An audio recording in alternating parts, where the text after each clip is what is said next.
할렐루야 출애굽기 탈출하기 오전 전도사입니다. 출애굽기란 역사적 사건은 마귀에게 유혹당하여 멸망으로 끌려가는 인류를 구원하시는 주님의 십자가의 사건입니다.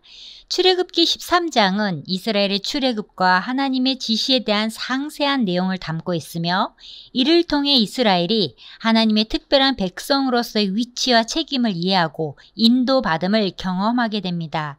이 장은 하나님과의 관계를 강화하고 그의 인도하심에 순종하는 중요성을 강조하며 이스라엘 백성의 믿음과 신앙의 여정을 보여줍니다. 하나님은 출애굽의 10번째 재앙인 장자재앙으로 인하여 430년간의 종살이를 청산하고 약속의 땅인 가나안을 향하는 이스라엘 백성에게 명령하신 것이 있습니다. 여호와께서 모세에게 일러 가라사대 이스라엘 자손 중에서 사람이나 짐승을 막론하고 태에서 처음 난 모든 것은 다 거룩히 구별하여 내게 돌리라. 이는 내 것이니라 하시니라.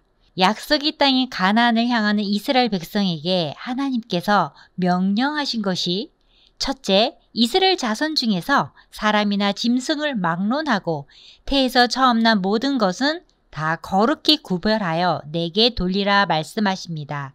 출애굽 시 애굽의 장자는 모두 죽였지만 이스라엘은 온전히 보호해주셨기 때문에 태에서 처음 난 모든 것을 바치라는 것입니다. 하나님께서는 특별히 가축의 첫 새끼와 식물의 첫 열매는 하나님께 직접 바치도록 명하셨고 첫 아들의 경우에는 가축이나 돈으로 환산하여 바치도록 명하셨습니다. 민수기 3장 40절 이하에 보시면 하나님께서 이스라엘의 맏아들 대신에 레위인을 당신께 돌리게 하셨고 이스라엘 자손의 가축 중 첫 새끼 대신에 레위인의 가축을 당신께 돌리도록 지시하십니다. 약속의 땅인 가나안을 향하는 이스라엘 백성에게 하나님께서 명령하신 것 둘째, 무교절 규례를 지키라입니다. 모세가 백성에게 이르되 너희는 애굽 곧 종 되었던 집에서 나온 그 날을 기념하여 유교병을 먹지 말라. 여호와께서 그 손의 권능으로 너희를 그곳에서 인도해 내셨음이니라. 아비벌 이 날에 너희가 나왔으니 여호와께서 너를 인도하여 가나안 사람과 헷 사람과 아모리 사람과 히윗 사람과 여부스 사람의 땅 곧 내게 주시려고 내 조상들에게 맹세하신 바 젖과 꿀이 흐르는 땅에 이르게 하시거든 너는 이 달에 이 예식을 지켜. 하나님께서 이스라엘을 애굽에서 탈출시키시고 가나안 땅 곧 헷, 아모리, 히위, 여부스 사람들이 거주하고 있는 곳을 주신다고 하셨습니다. 그 당시에 젖과 꿀이 흐르는 가나안 땅은 3장 8절에서 처음 사용된 후 가나안의 별칭으로 자주 사용된 말입니다.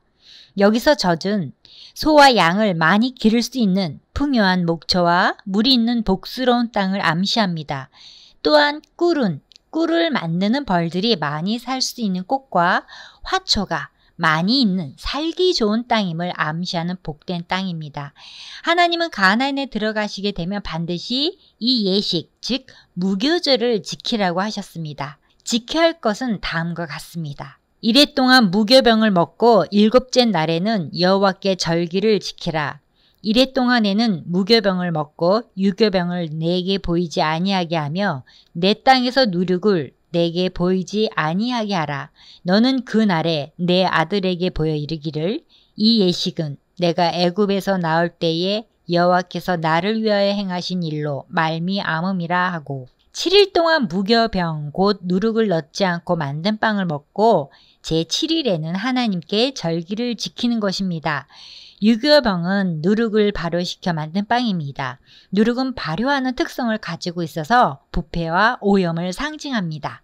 유교병은 모든 제사의 제물로 금지되었고 다만 곡물의 첫 열매를 드리는 초실절의 경우에만 하나님께 바쳐졌습니다. 유교병을 먹는 경우에는 이스라엘 공동체에서 추방되는 형벌을 당하였습니다. 무교병을 먹게 하신 것은 애굽에서의 뼈아픈 종살이의 서름을 잊지 않게 하시기 위한 것이고 하나님께 절기를 지키는 것은 그곳에서 권능으로 구원해 주신 하나님의 은혜를 잊지 않게 하시기 위한 것입니다. 무교절은 7일간 진행되는데 첫째 날과 마지막 날은 성회로 모였습니다. 이는 절기를 대강 지키지 말고 철저하게 지켜야 한다는 뜻입니다. 출애굽 당시에 하나님께서 이스라엘을 구원하신 일은 당대뿐만 아니라 그 자손들에게도 계속적으로 그 효력이 미치는 것이기 때문에 세세토록 무교절을 지키며 자손들을 가르치라고 하였습니다. 이것으로 내 손의 기호와 내 미간의 표를 삼고 여호와 율법이 내 입에 있게 하라. 이는 여호와께서 강하신 손으로 너를 애굽에서 인도하여 내셨음이니 해마다 절기가 되면 이 규례를 지킬지니라. 이것으로란 지금까지 언급한 초태생과 무교절에 대한 규례를 가리킵니다. 내 손의 기호와 내 미간의 표를 삼고란 하나님의 명하신 바를 망각하지 말고 깊이 명심하라는 뜻입니다. 손의 기호는 손목에 걸친 팔찌 같은 것이며 미간의 표는 양눈 사이의 표로서 이마에 두른 끈을 의미합니다. 이는 이방 종교에서 사용되는 부적처럼 붙이거나 달고 다니라는 뜻이 아니며 마음에 두고 기억할 것을 강조한 상징적인 표현입니다. 하나님의 말씀이 삶에서 떠나지 않게 하라는 내 입에 있게 하라는 말씀은 지속적으로 되새긴다는 것을 의미합니다. 하나님의 율법이 마음에 충만하게 차고 넘칠 때 자연히 그 말씀은 입을 통해 나오게 되어 있습니다. 따라서 이 말씀은 구속과 해방의 절기인 무교절 사건을 늘 회상하면서 하나님의 말씀을 묵상하고 봉독하는 가운데 그 의미를 깊이 되새김질하라는 의미입니다.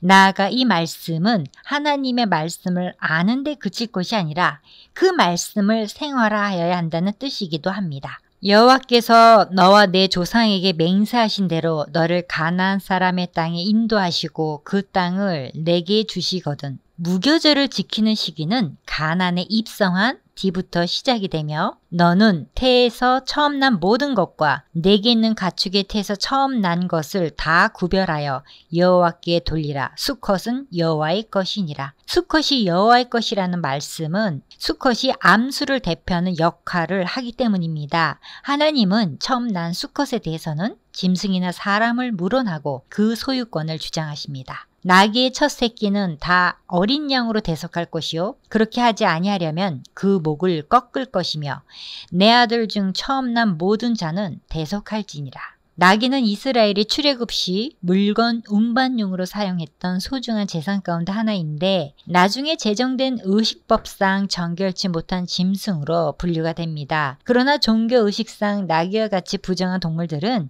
정결한 동물인 어린 양으로 대속되어 바쳐져야만 했습니다. 만약 그렇게 하지 아니하려면 그 목을 꺾을 것이며 라는 말씀은 죽는다는 뜻입니다. 즉 대속의 은총을 거부하는 자에게 돌아갈 비참한 결국을 말씀합니다. 또한 처음 난 모든 자는 대속할지니라는 말씀은 처음 난 남자아들은 제물로 바치라는 뜻입니다.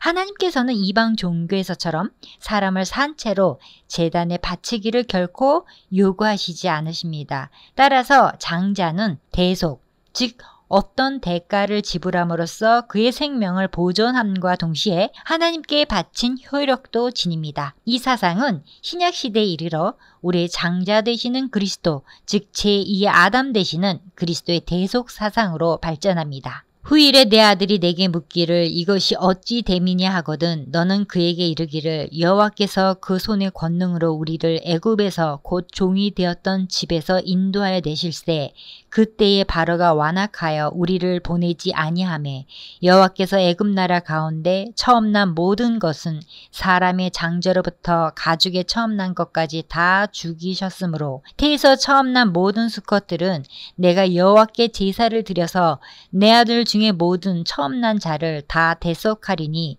이것이 내 손의 기호와 내 미간의 표가 되리라.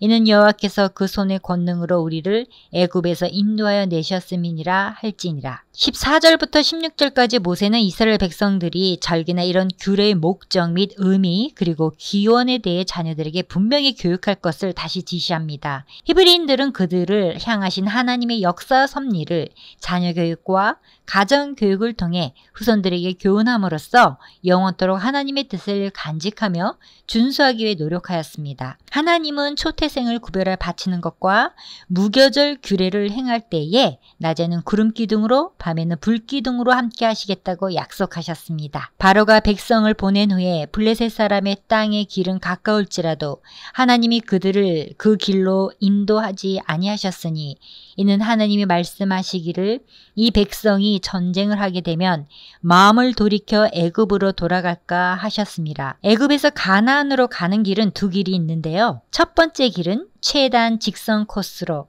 블레셋 사람이 거주하는 땅인 가자를 통해 가는 길, 또 다른 길은 광야를 통해서 가는 매우 먼 길입니다. 첫 번째 길은 걸어서 약 4 내지 5일 정도밖에 걸리지 않는 가깝고 가장 편한 지름길입니다. 그런데 왜 하나님께서 이스라엘 백성을 이렇게 먼 길로 인도하셨을까요? 그 이유는 미처 전열을 채 갖추지 못한 이스라엘이 막강한 군사력을 지닌 블레셋 사람들과 싸운다면 큰 부담이 될 것을 염려하셨기 때문입니다. 17절 이하에 보시면 이 백성이 전쟁을 하게 되면 마음을 돌이켜 애굽으로 돌아갈까 하셨음이라 기록하고 있습니다. 이제 막 애굽에서 나온 이스라엘들은 전혀 군사적인 훈련도 무장도 되어 있지 않았습니다. 블레셋 사람들은 여호수아 시대에도 볼 수 있듯이 매우 호전적이고 강한 족속입니다. 그들은 전쟁을 치를 군사적인 준비뿐 아니라 마음의 준비조차도 되어 있지 않았던 때 두 민족 간의 전쟁이 발발하면 이스라엘은 분명히 출애굽을 후회하며 애굽으로 다시 돌아갈 것이 확실했습니다. 블레셋으로 가는 길이 비록 가까울지라도 그 길은 하나님의 길이 아니었습니다. 하나님께서 인도하시는 길은 광야의 길이었습니다. 비록 그 길은 험한 길이었지만 많은 시험이 기다리고 있는 길이었지만 하나님이 인도하시는 길이었습니다. 하나님은 때로 가까운 길이 아닌 멀고 험한 길로 그분의 백성을 이끄십니다. 따라서 하나님께서 우리를 항상 지름길로만 인도하지 않으심을 깨달을 수 있습니다. 하나님은 돌아가게도 하십니다. 때로는 돌아가는 길이 가장 안전한 지름길일 수도 있습니다. 그러므로 하나님이 홍해의 광야길로 돌려 백성을 인도하심에 이스라엘 자손이 애굽 땅에서 대열을 지어 나올 때에 홍해라는 이름은 라틴어 벌겟역에서 쓰이기 시작한 용어로 그 근방 원주민들의 피부 색깔에서 유래되었거나 혹은 태양이 그 해면에 반사되는 빛깔에 붙여졌거나 물 밑에 반짝이는 여러 퇴적물이나 조류 때문에 바다 색깔이 붉은 기온이 감동것의 근거에 붙여진 것으로 보입니다. 오늘날에는 바닷속에 있는 붉은 산호로 바다가 붉게 보여서 홍해라고 이름이 붙었다고 해석을 하고 있습니다. 하나님이 홍해의 광야길로 돌려 백성을 인도하시매라는 말씀은 군대 대열로 질서정연하게 행진하였습니다. 여기서 이런 표현을 사용하신 것은 이스라엘 민족은 출애굽할 때 도망가듯이 나온 무질서한 피난민이 아니라 가나안을 정복하러 가는 여호와의 군대였기 때문입니다. 모세가 요셉의 유고를 가졌으니 이는 요셉이 이스라엘 자손으로 단단히 맹세하게 하여 이르기를 하나님이 반드시 너희를 찾아오시리니 너희는 내 유고를 여기서 가지고 나가라 하였음이더라. 요셉은 죽기 전에 장차 출애굽할 때에 자신의 시신을 가나안으로 가지고 가도록 유언으로 남겼습니다. 당시 고위 관직에 있던 사람들은 장례법을 따라 방부 처리된 채 미이라로 보존되었던 것입니다. 마침내 가나안 정복 후 요셉의 유골은 그 믿음의 소원대로 가나안 땅 세겜에 평안히 묻히게 됩니다.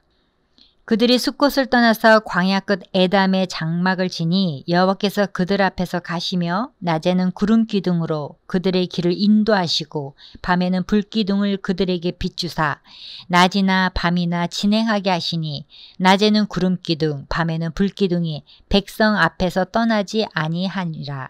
이스라엘 민족을 출애굽시킨 하나님께서는 그들이 약속의 땅 가나안에 도착할 때까지 여호와께서 그들 앞에서 가시며 하나님께서 앞서 행하셨다고 했습니다. 이는 이스라엘이 나아갈 방향을 친히 인도하셨다는 뜻입니다. 하나님께서는 이스라엘 앞에 낮에는 구름 기둥을 세우시고 그 구름 기둥이 움직이는 대로 따라가게 하셨습니다. 이 구름 기둥은 뜨거운 태양을 막아주고 밤에는 낮에 모아둔 태양의 열기를 뿜어냄으로써 이스라엘 백성들이 추운 밤을 이겨낼 수 있도록 해주었습니다. 구름 기둥과 불 기둥은 서로 다른 별개의 두 기둥이 아니라 한 기둥이 이중적인 현상으로 나타난 것입니다. 그리고 이것은 하나님께서 백성들을 친히 인도하시고 보호하신다는 사실을 구체적으로 보여주고 있다는 신적 임재의 표상입니다. 마무리합니다. 10번째 재앙과 관련된 이스라엘의 절기가 바로 유월절과 무교절입니다. 유월절과 무교절은 서로 다른 것이 아니며 같은 절기이지만 관점에 따라 다르게 부르고 있습니다. 무교절은 구원함을 받은 이스라엘 백성들이 그 구원에 감사하여 누룩 없는 떡인 무교병을 일주일 동안 먹었으며 구원하신 하나님께 감사하며 거룩하게 살 것을 다짐하는 예식입니다. 하나님께서 무교절을 지키라고 하신 것은 이스라엘 백성의 정체성이 바로 하나님의 관건적이고 일방적인 은혜로 구원받은 백성이라는 것을 늘 잊지 않고 기억하며 감사하고 기념하는 중요한 행사로서 하나님과의 관계를 기억하게 됩니다. 따라서 약속의 땅인 가나안을 향한 이스라엘 백성에게 하나님께서 명령하신 것은 초태생을 구별하여 여호와께 바치는 것과 무교절의 규례를 지켜 행하는 일은 가나안을 행하신 하나님의 백성에게 너무나 소중한 하나님의 요청이요 명령입니다. 마지막으로 구름은 하나님께서 이스라엘을 사랑하시고 인도하신다는 하나의 표식으로 모든 환경적 악조건을 친히 해결해 주셨습니다. 또한 이스라엘은 오직 하나님만 바라고 나아갈 때에만 절대 보호와 안전을 보장받을 수 있다는 신앙적 교훈을 주고 있습니다. 이미 예수를 믿어 구원을 얻은 하나님의 백성이라면 이 세상 사는 동안에 낮에는 구름기둥, 밤에는 불기둥의 하나님의 축복을 받기 원하시는 분은 초태생을 구별하여 하나님께 바치시기 바랍니다. 무교절을 지킴같이 구별되고 성결한 그리스도인의 삶을 사시는 복된 성도님들이 되시기를 바랍니다. 샬롬.